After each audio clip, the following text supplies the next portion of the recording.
Hello students, maths for competitive exam part 5। Question में given है कि एक व्यापारी को 1995 में 20% का लाभ हुआ। वर्ष 1996 में उसका निवेश पहले से 5000 रुपये कम था, लेकिन उसकी आय 1995 इतना ही थी। क्योंकि 1996 में उसका लाभ 6% से बढ़ गया था, वर्ष 1995 में उसकी निवेश राशि क्या थी। तो चलिए क्वेश्चन को सोल्व करते हैं। इसमें क्या कहता है कि 1995 में उसकी निवेश राशि क्या थी। तो व्यापारी को 1995 में 20% का लाभ हुआ। उसने जितने रुपए भी उसने निवेश किया उस पर 20% का लाभ हो गया।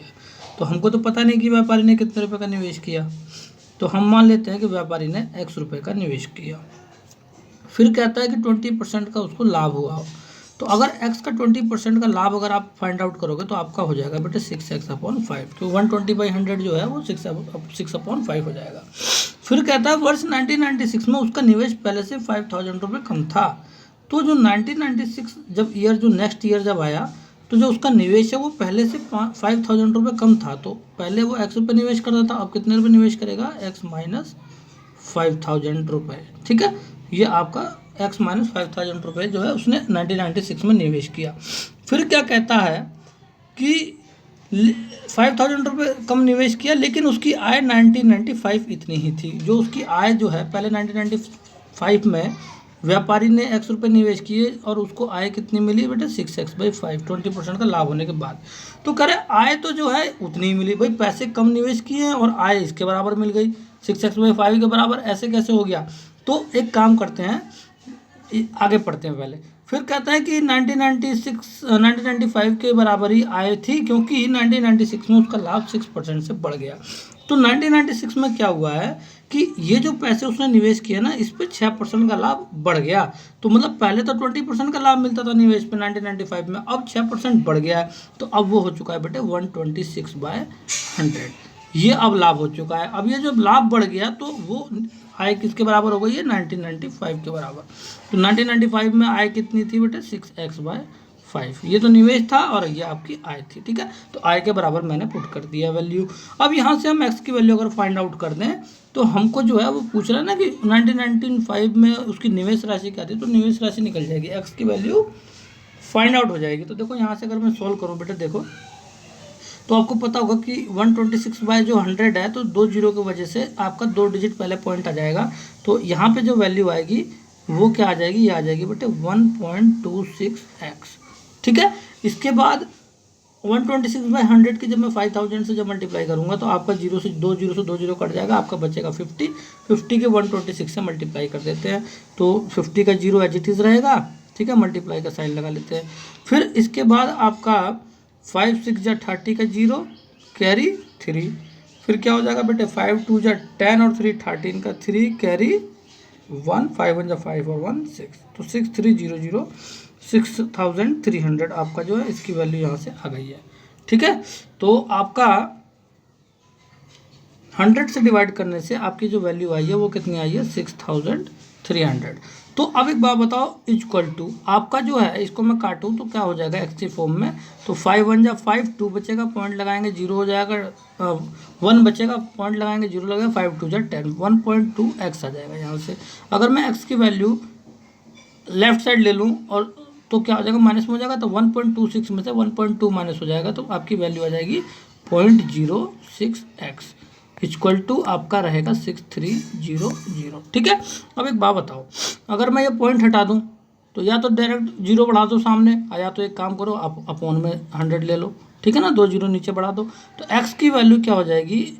देखो आपका हो जाएगा 6300 और ये 100 के 2 जीरो बढ़ा देते हैं। ठीक है ना, और ये 6 को हम अभी फिलहाल यही रख देते हैं, डायरेक्ट ही काट देंगे। ठीक है ना, 6 से काट देते हैं तो आपकी वैल्यू देखो क्या आती है। तो देखो 6 1 जा 6। ठीक है, आपका बचा कितना? 30। तो 30 डायरेक्ट काट नहीं सकते हम, 0 बढ़ाना पड़ेगा, 6 5 30, 5 आ जाएगा। ठीक है ना, फिर आपको 3 जीरो बाद में बढ़ा देंगे जो बचे हुए हैं। तो आपकी वैल्यू कितनी आई है? आपकी आई है 1,05,000 रुपये जो है वैल्यू आई। तो उसकी निवेश राशि जो आपकी थी बेटे वो आपका आंसर हो जाएगा 1,05,000 रुपये, जो आपका ऑप्शन नंबर सी है। ठीक है, तो वेरी इजीली तरीके से मैंने आपको क्लियर करा दिया है। कोई प्रॉब्लम हो तो बेटे कमेंट करके बताइएगा। वैसे तो आपको समझ में आ गया होगा। नेक्स्ट क्वेश्चन बेटे सॉल्व करते हैं। कहता है यदि दुकानदार 25 वस्तुएं 45 रुपये प्रति वस्तु की दर से बेचता है जब वह 10% छूट देता है तो 50% लाभ कमाता है, जब वह छूट नहीं देता तो प्रतिशत लाभ क्या है। तो चलिए इस क्वेश्चन को सोल्व करते हैं। वेरी इंपॉर्टेंट क्वेश्चन लग रहा है, ये अच्छा क्वेश्चन है, ठीक है। तो इस क्वेश्चन को सोल्व करते हैं। तो कह रहा है एक यदि दुकानदार 25 वस्तुएं 45 रुपये प्रति वस्तु की दर से बेचता है, तो पहले चेक कर लेते हैं वो कितने रुपये में इन वस्तुओं को बेच रहा है, ठीक है। तो 25 की अगर मैं 45 से मल्टीप्लाई कर दूं, ठीक है, तो आपका यहाँ से क्या निकल जाएगा, टोटल सेलिंग रेट पता चल जाएगा कितने रुपए की वस्तु बेच रहा है। तो 25 पंजे 125 का 5 कैरी 12, 25 चौका 100 और 12 कितने होते हैं बेटे 112, तो 1125 रुपये में वो बेच रहा है, ठीक है। फिर कह रहा है जब वो 10% की छूट देता है, जब इसका 10% हो जाएगा बेटे 1125 का 112.5, ठीक है। तो पहले मैं छूट दे के देखता हूँ कितने रुपये आ रहे हैं। तो यहाँ से हो जाएगा 112.5 की छूट दे रहा है, यहाँ 0.0 लगा लेते हैं, ठीक है, माइनस कर देते हैं। 10 में से 5 गया 5, यहाँ बचेगा 4 में 2 गया 2, यहाँ 2 में से 1 गया 1, और यहाँ पे 1 में से 1 गया 0, ये तो 1012.5 रुपये बच जाएंगे, ठीक है। 10% की जब छूट दे देगा तो ये इसके बराबर हो जाएगा। कह रहा है जब वह 10% की छूट देता है, 10% की छूट दे दिया उसने, तब कम कर दिया मैंने वैल्यू जो भी थी टोटल की। तो कह रहा है तो वो 50% का लाभ कमाता है। तो कहने का मतलब क्या है कि जब उसने 10% की छूट दे दी तो वो कॉस्ट प्राइस पे 50% का लाभ कमाता है। कभी भी लाभ या हानि उसको होता है तो कॉस्ट प्राइस पे ही होता है। तो ये जो छूट देने के बाद जो वैल्यू आई है ना, वो ये कहता है कि ये जो वैल्यू है वो 50% का लाभ कमाता है इतने में बेचेगा। तो समझ में आ रही है बात। पहले जब वो 1125 में बेचता था, ठीक है ना, तो अब वो 10% की छूट देके अब वो जो बेचेगा तो 50% का लाभ कमाएगा कॉस्ट प्राइस पे। तो ये आपका सीपी है, ध्यान रखना, बिल्कुल भी कन्फ्यूजन होने की जरूरत नहीं है।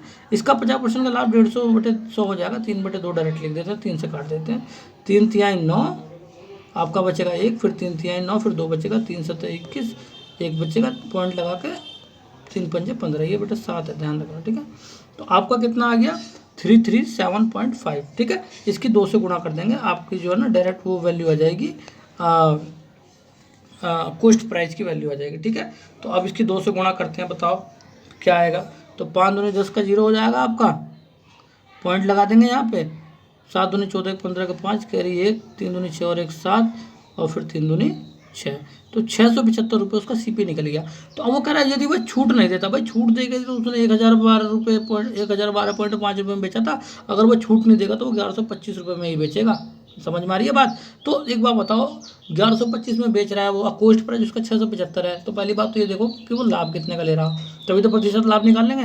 तो 1025 में से अगर मैं 625 माइनस कर दूँ 1125 में से, तो 1125 माइनस 675, तो अगर मैं 675 को माइनस कर दूँ तो वैल्यू कितनी आ रही है चेक करते हैं। ये 7 है बेटे, ठीक है, ये 7 है, 675 का 7 है। तो यहाँ पे 5 में से 5 गया 0, और 12 में से 7 गया 5, और आपका यहाँ पे बचेगा बेटे 10 में से 6 गया 4, 450 बच जाएगा। तो 450 रुपये का उसको फायदा लाभ हो रहा है, कितने में से हो रहा है बेटे 675 में से, क्योंकि आपका सीपी यही है, मैंने बताया था एक्स की वैल्यू होती है।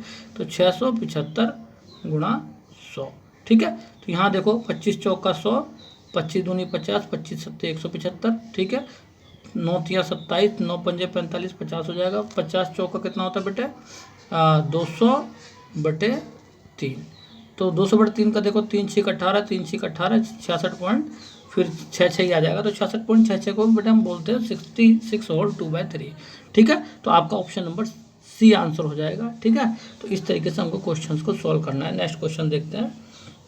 कह रहा है एक वस्तु के विक्रय मूल्य तथा लाभ में 6:1 का अनुपात है, विक्रय मूल्य और लाभ में, ठीक है।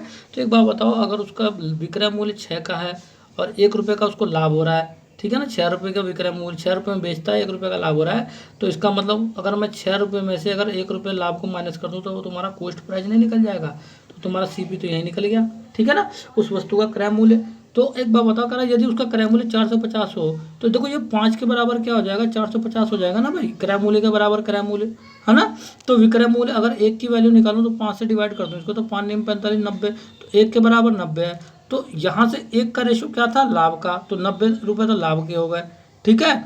और ये 6 है तो 6 से गुणा कर दो बोथ साइड, तो 9 6 का 54, तो 540 रुपये तुम्हारे किसके हो गए, तुम्हारे सेलिंग प्राइस के हो गए। 540 किसके हो गए, सेलिंग प्राइस के।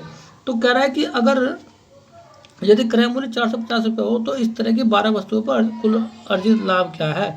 तो एक बात बताओ, एक वस्तु पर लाभ कितने का हो रहा है 90 का हो रहा है ना, ठीक है ना। तो लाभ का तो मैंने रेशो निकाल दिया ना यहाँ पे। तो अगर 90 रुपये का एक वस्तु पे लाभ है तो 12 से गुणा कर दो, तो 12 निम्मा कितना होता है बेटे 108, है ना। और आपका जो है 90 का जीरो यहाँ पे आ जाएगा, तो 1080 रुपये का जो है तुम्हारा क्या आ जाएगा, अर्जित कुल लाभ हो जाएगा। इसका ऑप्शन नंबर बी आंसर हो जाएगा। ठीक है, तो हमने कुछ नहीं किया, डायरेक्टली जो है यहाँ से हमने लाभ की वैल्यू निकाल ली, यहाँ से सेलिंग प्राइस निकाल लिया। सेलिंग प्राइस का हमारा कोई काम नहीं है, ठीक है ना। लाभ कैसे निकला, हमने क्रय मूल्य के बराबर क्रय मूल्य दिखा दिया था, ठीक है ना, 5 के बराबर 450 दिखा दिया था, जिससे कि हमने लाभ की वैल्यू फाइंड आउट कर ली। नेक्स्ट क्वेश्चन सोल्व करते हैं। कहता है एक घड़ी को एक विक्रेता 960 रुपये में खरीदता है और 20% लाभ पर बेचता है। एक दिन वह ग्राहक को 20% लाभ पर बेचा, लेकिन भूल से वह प्रतिशत लाभ की गणना उस विक्रय मूल्य पर किया जिस पर वह घड़ी को बेचा करता था। ग्राहक ने उसे कितने रुपए में खरीदा। देखो बेटे वेरी इंपॉर्टेंट क्वेश्चन है ये भी। देखो एक बात बताओ, एक घड़ी को एक विक्रेता 960 रुपये में खरीदता है और 20% लाभ पर बेचता है। एक बात बताओ, अगर वो 960 में बेच रहा है, 960 में खरीद रहा है, तो वो उसके लिए सीपी हो गया, और उसके 20% का लाभ पे बेच रहा है, तो आपको पता होगा कि 20 ये हो जाएगा 120/100, तो ये हो जाएगा 6/5। इसका कर देते हैं तो इसका एसपी निकल जाएगा। ये ऊपर आपका 6 है, ध्यान रखना, 5 से काट देते हैं, 5 एकम 5, 5 निम 45, 5 दूनी 10, तो 6 दूनी 12 का 2 कैरी 1, 6 निमा 54 और 1 55 का 5 कैरी 5, 6 कम 6 और 5 11, 1152 रुपये में वो क्या करता है, उस घड़ी को बेचता है। ठीक है, 20% लाभ पे बेच रहा है ना। एक दिन वह ग्राहक को 20% लाभ पर तो बेचा, लेकिन वह भूल से वह प्रतिशत लाभ की गणना उस विक्रय मूल्य पर किया जिस पर वह घड़ी को बेचा करता था। एक बात बताऊं, उसने क्या करा, 20% के लाभ पे तो बेचा, ठीक है ना। वो 960 का 6/5 जो है वो तो बेचा करता था, पहले बेचता था वो, ठीक है ना।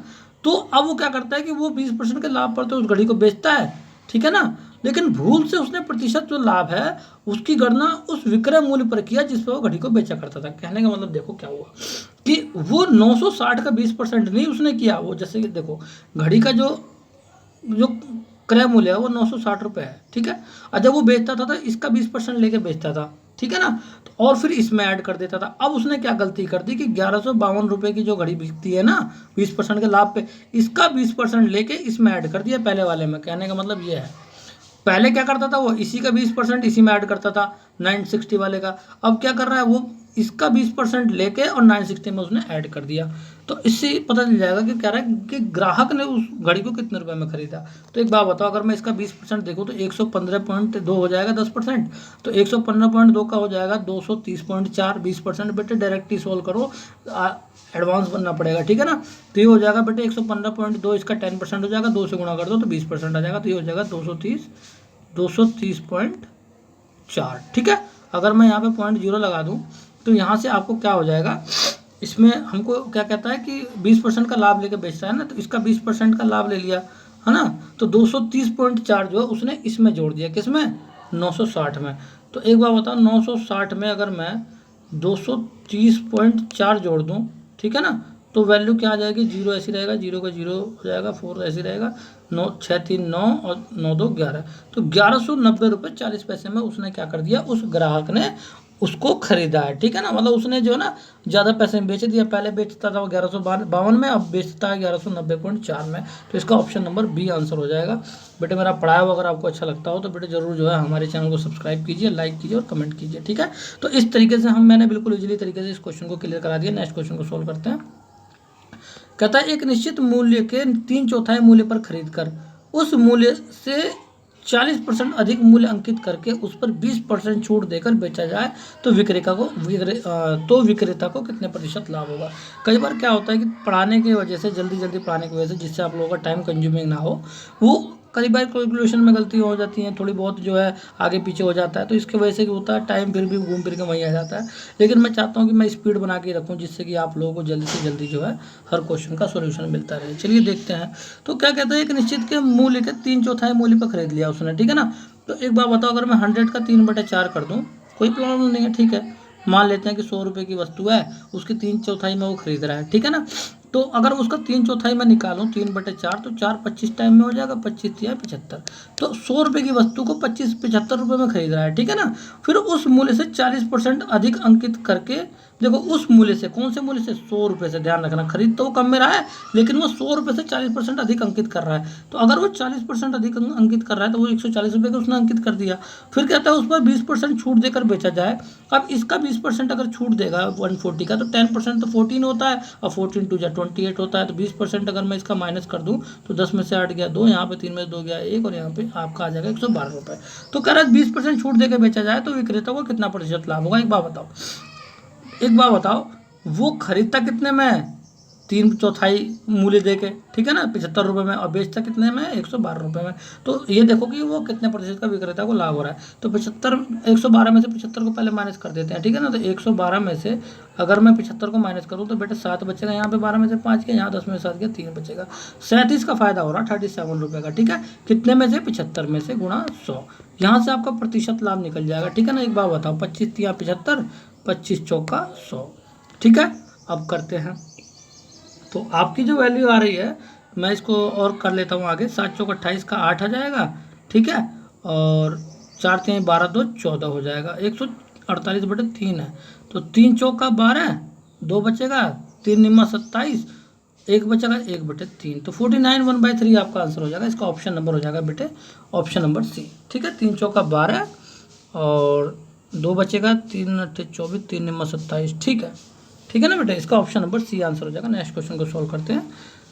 नेक्स्ट क्वेश्चन में क्या कहता है, एक दुकानदार अपनी वस्तुओं का मूल्य 60% अधिक अंकित करता है, ठीक है। तो अपनी वस्तुओं के मूल्य पर 60% ज़्यादा अंकित कर रहा है, ठीक है, कोई बात नहीं। तथा वह 3/5 भाग वस्तुओं को क्रय मूल्य पर तथा शेष को अंकित मूल्य पर 20% छूट देकर बेचता है।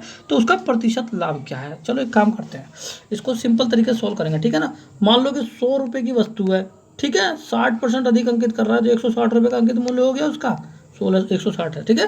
फिर कहता है यदि वह 3/5 भाग वस्तुओं को क्रय मूल्य पर, तो देखो इसका जो वस्तु तो हमें पता नहीं कितनी है, मैंने मान लिया टोटल वस्तुएं x है, कितनी है, x है, ठीक है।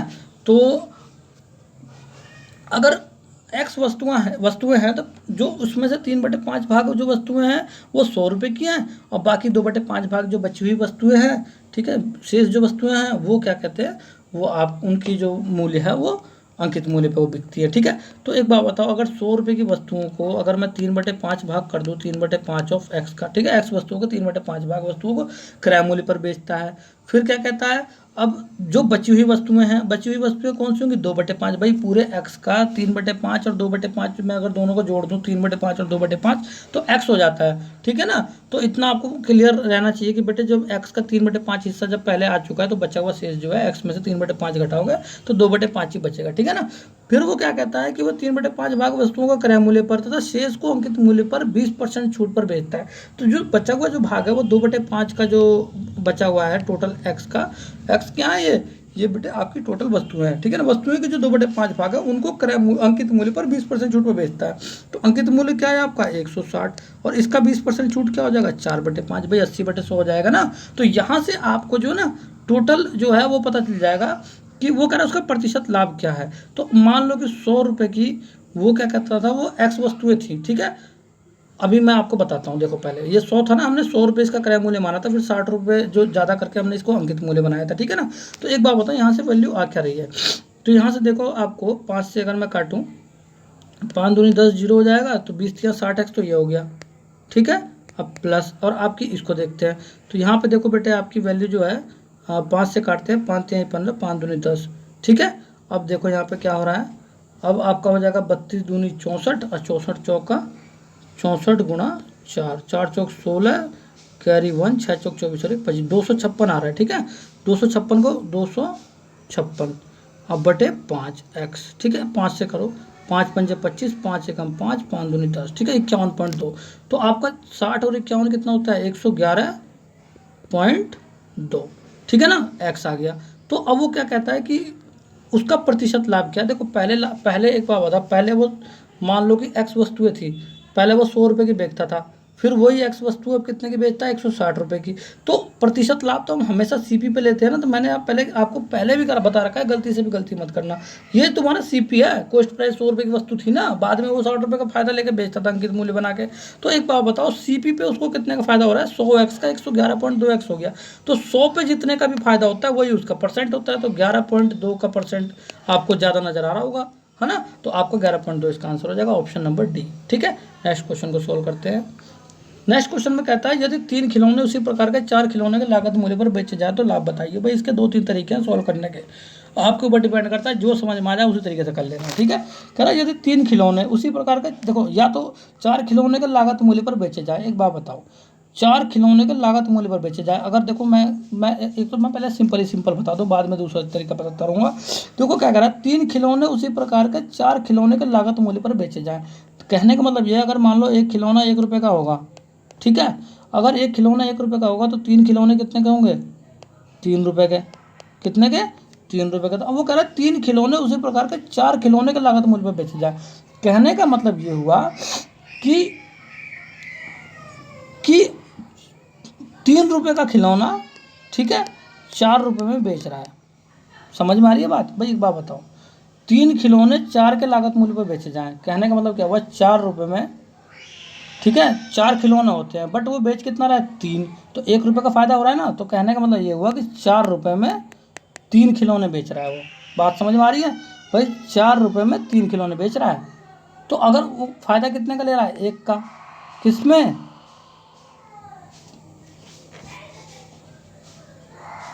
एक सेकंड, इसको मैं जो है क्लियर करना चाह रहा हूँ आपको। 3 खिलौने उसी प्रकार के 4 खिलौने के लागत मूल्य पर बेचे जाएं, तो 3 खिलौने 4 के लागत मूल्य पर बेचे जा रहे हैं, तो 4 रुपये में 3 खिलौने बेचे जा रहे हैं। ठीक है, तो 1 का फायदा हो रहा है, किस पे हो रहा है, 4 पे। ठीक है ना, तो बटे 4 गुणा 100, तो 4 दूनी 8, 4 25 टाइम में 100, तो आपका 25% का जो है आपका लाभ हो जाएगा यहाँ से। एक सेकंड, दूसरा तरीका मैं देख लूँ जरा, मुझे थोड़ी सी कन्फ्यूजन सी क्रिएट हो गई है इस समय, रुक जाओ। वैसे क्वेश्चन तो ईजी है। कह रहा 3 खिलौने उसी प्रकार के 4 खिलौने के लागत मूल्य पर बेचे जाए, तो 4 CP, 4 का लागत मूल्य इक्वल टू 3 SP। ठीक है, तो अगर मैं CP अपॉन SP कर दूँ तो कॉस्ट प्राइस 3/4 के लागत मूल्य पर बेचे जाए। 3 खिलौने उसी प्रकार के 4 के लागत मूल्य पर बेचे जाएं, 4 का लागत मूल्य लग रहा है, ठीक है, और 3 खिलौने बिक रहे हैं, तो 4 रुपये में 3 खिलौने बिक, वैसे 4 रुपये में 4 खिलौने बिकने चाहिए थे भाई, पर देखो 1 रुपये में 1 खिलौना है, ध्यान रखना, 1 रुपये में 1 खिलौना है, तो 4 के लागत मूल्य पे 4 रुपये में 3 खिलौने बेच रहा है, तो 1 रुपये का फायदा हो रहा है ना, किस पे हो रहा है, 3 पे हो रहा है। ठीक है ना, 3 पे हो रहा है, 1 का फायदा आपका जो है यहाँ से 33 होल 1/3% आंसर आ जाएगा। ये आपका आंसर 25% नहीं आएगा, ध्यान रखना। वो क्या कहना चाह रहा है उस बात को क्लियर कर लेना कि 4 खिलौनों का लागत मूल्य पर बेचे जा रहे हैं 3 खिलौने। भाई देखो 1 खिलौने की लागत मूल्य 1 रुपये है, ध्यान रखना, तो 4 खिलौने का लागत मूल्य 4 रुपये हो गए। कह रहा 3 खिलौने बेच रहा है, तो 3 खिलौने जो बेच रहा है, तो 1 खिलौना जो है लाभ जो है, 1 खिलौने का लाभ हो रहा है, ठीक है ना, मतलब 1 रुपये का 1 खिलौने का लाभ हो रहा है, किस पे, 3 पे, तो बटे 3 गुणा 100, तो यहाँ से बटे 33 होल 1/3% आंसर आ जाएगा। इसका एक CP SP वाला ही फार्मूला होता है, यहाँ से हो जाएगा कि 3 खिलौने उसी प्रकार के 4 खिलौने के लागत मूल्य पे बेचे जा रहे हैं। तो देखो कहने का मतलब ये हुआ 3 खिलौने बेचे जा रहे हैं, तो 3 CP मतलब पैसे तो 3 खिलौने के लग रहे हैं, ठीक है ना, 3 खिलौने बेचे जा रहे हैं ना 4 की लागत मूल्य पे, तो 3 CP इक्वल टू 4 SP हो जाएंगे। ठीक है ना, कहने का मतलब ये हुआ कि जो पैसा लग रहा है वो 3 खिलौने का लग रहा है कॉस्ट प्राइस, और बेचे कितने जा रहे हैं, 4। यहाँ पे आपको क्लियर हो जाएगा, ठीक है ना। तो इस तरीके से आपका क्या हो जाएगा, यहाँ पे CP बटे SP हो जाएगा 4/3, 4/3, तो 4 रुपये की वस्तु 3 रुपये में बिक रही है, ठीक है ना। तो क्या हो रहा है आपका एक का यहाँ पे कन्फ्यूजन हो गई है बट इस क्वेश्चन में, एक सेकंड, यदि 3 खिलौने उसी प्रकार के 4 खिलौने के लागत मूल्य पर बेचे जाएं, तो 3 खिलौने 4 के लागत मूल्य पर बेचे जा रहे हैं, तो कहने का मतलब ये हुआ अगर 1 खिलौना 1 रुपये का है, ठीक है, तो 3 खिलौने जो है 3 रुपये के हो जाएंगे और 4 खिलौने 4 रुपये के हो जाएंगे। तो कह रहा है 3 खिलौने 4 खिलौने के लागत मूल्य पर बेचे जाए तो लाभ बताओ। तो देखो 4 रुपये में 3 खिलौने बेचे जा रहे हैं, कहने का मतलब यही तो हुआ भाई, 4 की लागत मूल्य लग रही है, 3 खिलौने बिक रहे हैं, तो 4 रुपये में 3 खिलौने बिक रहे हैं, तो इसका मतलब 1 रुपये का फायदा हो रहा है, किस पे आपका 3 रुपये पे, ठीक है, लाभ क्या हो रहा है 3 रुपये पे।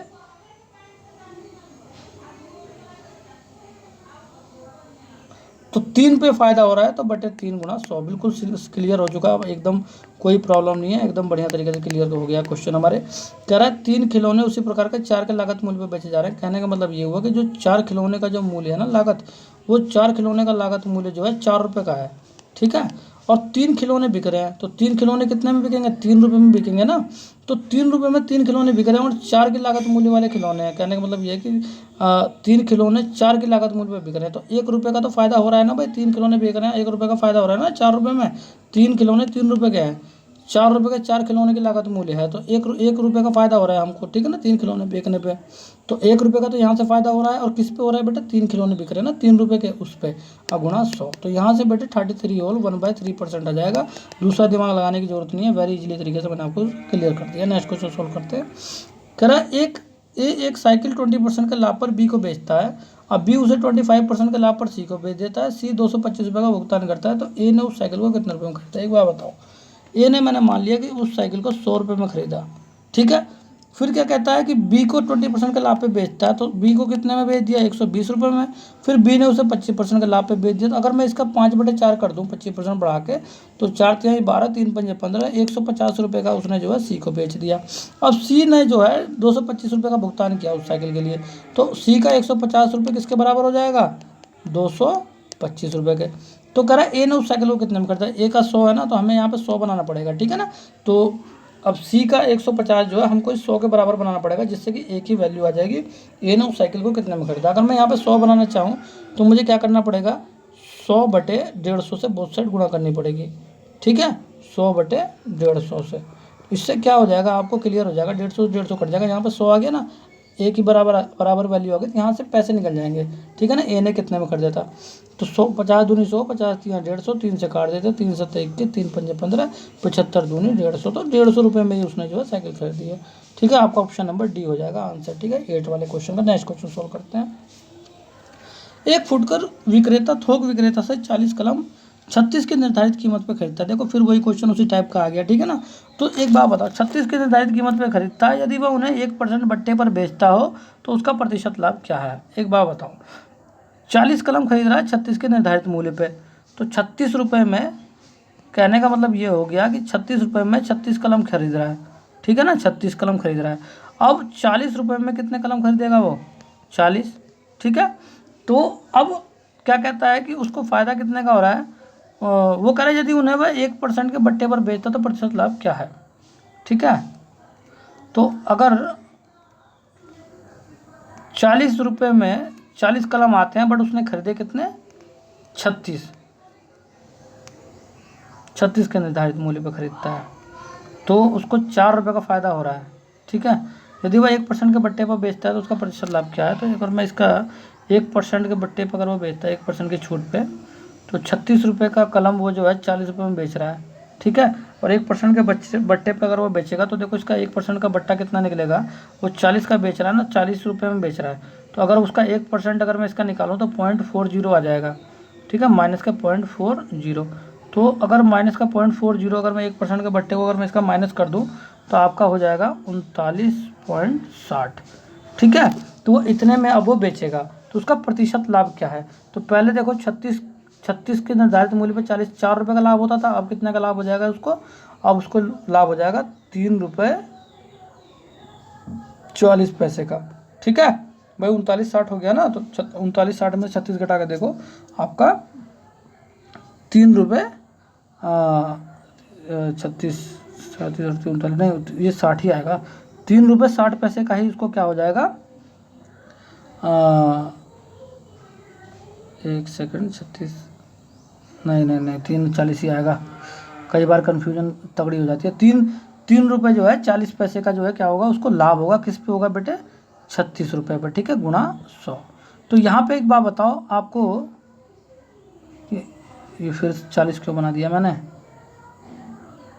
36 माइनस करना है ना, तो डायरेक्ट माइनस हो जाएगा, ये 60 ही होगा, ये गलती हो रही है, बार बार कन्फ्यूजन हो रहा है क्या। इसमें क्या करना है बेटे, आपको 39.60 में से 36 घटा देना, आपका 360 आ जाएगा, ठीक है ना, बार बार कन्फ्यूजन में वो हो जाता है। तो यहाँ देखो बेटे 3.60 था ना यहाँ पे, तो यहाँ पे पॉइंट हटेगा, 2 जीरो नीचे आएगा, वो जो 2 जीरो नीचे आएगा उससे 2 जीरो कैंसिल आउट हो जाएगा, खत्म। आपका बचा कितना बेटे 360/36। तो 360 जो है 36 टेंजा होता है, तो आपका 10% का आपका डायरेक्ट आंसर आ जाएगा। ज़्यादा कन्फ्यूजन में होने की जरूरत नहीं है, ठीक है, इजीली क्वेश्चन है। नेक्स्ट क्वेश्चन को सॉल्व करते हैं। कह रहा है एक पुस्तक की 12 प्रतियाँ 1800 रुपये में बेचने पर 3 प्रतियों के लागत मूल्य के बराबर लाभ हुआ। पुस्तक की एक प्रति का लागत मूल्य क्या है? देखो एक बात बताओ, एक पुस्तक की 12 प्रतियाँ 1800 रुपये में बेची जा रही है और 3 प्रतियों के लागत मूल्य के बराबर लाभ हो रहा है। तो एक बात बताओ इसमें करना क्या हमको। मान लो कि जो 12 प्रतियाँ हैं वो x रुपये की हैं, हमें नहीं पता कितने की हैं, ठीक है ना। तो 12x रुपये की उसकी कीमत हो गई और कह रहा है कि 3 प्रतियों के लागत मूल्य के बराबर लाभ हो रहा है। तो कि अगर उसकी कॉस्ट प्राइस x रुपये है और 12 प्रतियों की 12x हो जाएगी, तो उस पर 3 के प्रतियों के लागत मूल्य के बराबर लाभ हो रहा है। तो लागत मूल्य तो मैंने x रुपये माना था एक प्रति का, अब 12 की गुणा कर दी 12 प्रति, और लाभ हो रहा है तो मैंने लाभ इसी में जोड़ दिया, ठीक है ना। तो 3x इसमें जुड़ गए। तो जब ये 12x की अगर इसकी लागत मूल्य थी और 3x का इसमें अगर लाभ हो रहा है 3 प्रतियों की लागत मूल्य के बराबर, तो वो कितने रुपए के बराबर हो रहा है? ये टोटल SP के बराबर हो जाएगा। तो सेलिंग प्राइस कितने बिक रहे थे? 1800 रुपये में, ठीक है। तो यहाँ से मैं लागत मूल्य निकाल दूंगा एक प्रति का। तो एक प्रति का लागत मूल्य मैंने क्या माना था? x की वैल्यू निकालते हैं। तो 12 3 15x बराबर 1800, ठीक है। तो 15 एकम 15, 15 दूनी 30, 0, तो 120 रुपये आ जाएगा एक प्रति की लागत मूल्य। आपका आंसर हो जाएगा बेटे ऑप्शन नंबर ए, ठीक है। आप चाहो तो कर भी सकते हो, 12 आप यहाँ 12 प्रतियाँ दी हुई हैं, 12 की 120 से गुणा कर दो, लागत मूल्य आ जाएगी, ठीक है। और इसका फिर तीन मतलब इस तरीके से इसका जो तुम चाहो तो इसका वो चेक कर सकते हो, आंसर चेक कर सकते हो, वेरीफाई कर सकते हो। वेरीफाई करना इजी है, ठीक है। 12 की 120 से गुणा कर दोगे तो 1440 आ जाएगा, ठीक है। फिर वो क्या कहता है कि 3 प्रतियों की लागत मूल्य के बराबर लाभ हुआ। तो लाभ इसमें 3 प्रतियों की लागत मूल्य के बराबर है। एक प्रति की हमने 120 निकाली थी, तो 360 हो जाएगी इसमें, तो इसमें जोड़ दोगे तो आपका 1800 आ जाएगा, ठीक है ना। इस तरीके से हम इसको वेरीफाई भी कर लेंगे। नेक्स्ट क्वेश्चन देखते हैं बेटे। ओके स्टूडेंट्स, क्लियर हो गया।